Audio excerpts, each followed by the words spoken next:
Hey, welcome. So today we're going to talk about something pretty incredible. It's this invisible force that's all around us, all the time, pulling and pushing on the absolute building blocks of our universe. Let's get right into it. So, what exactly is this force? I mean, think about it. It's the reason for static on your clothes, but it's also the reason the atoms in your body hold together. It's everything. And the secret to understanding it all comes down to one really elegant rule: Coulomb's law. So, in this explainer, we're going to break down that rule.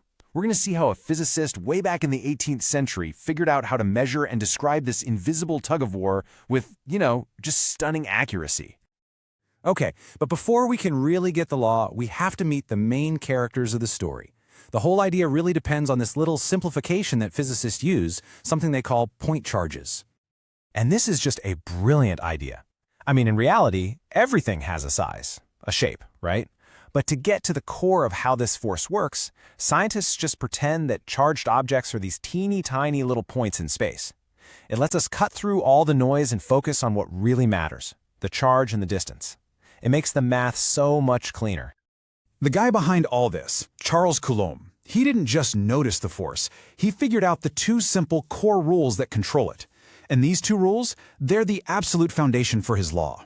Let's take them one at a time. All right, rule number one is actually pretty intuitive.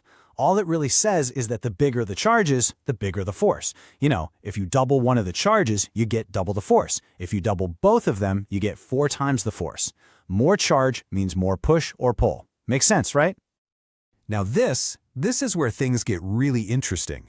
Rule number 2 is all about distance, and it's not what you'd expect. As you pull the charges apart, the force gets weaker, but it gets weaker fast.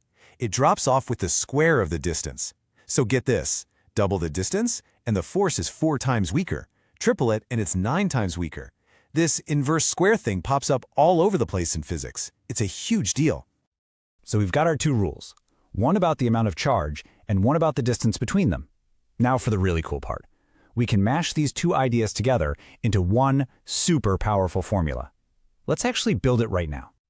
We'll start with F. Easy enough. F just stands for force. It's the thing we're trying to figure out, the actual strength of that invisible push or pull. Okay, next up is rule number 1. We said the force depends on the product of the charges, right? So we take our two charges, we'll call them Q1 and Q2, and we multiply them together. That little k is just a special number, a constant, that makes sure all the units line up and our answer makes sense. And to finish it off, we just add in rule number 2. The force gets weaker by the square of the distance, which we call r.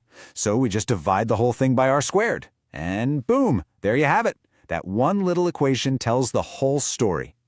So what this all boils down to is just these 4 little pieces. You've got F, the force. You've got Q1 and Q2, which are just your two charges. You have r, the distance between them. And you've got k, that trusty constant. If you know those, you can calculate the electrostatic force between any 2-point charges anywhere. Pretty amazing. But wait, there's one more piece to the puzzle. That formula tells us how strong the force is, but which way is it pointing? And the answer is just so simple, it's beautiful. The force always acts in a perfectly straight line that connects the two charges. It's either a direct push straight away from each other or a direct pull straight toward each other. That's it. No weird angles.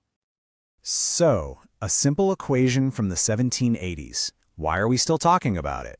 Why is this such a huge cornerstone of modern physics? Well, because it changed everything. Before Coulomb, all we really knew was opposites attract, likes repel. It was just a concept.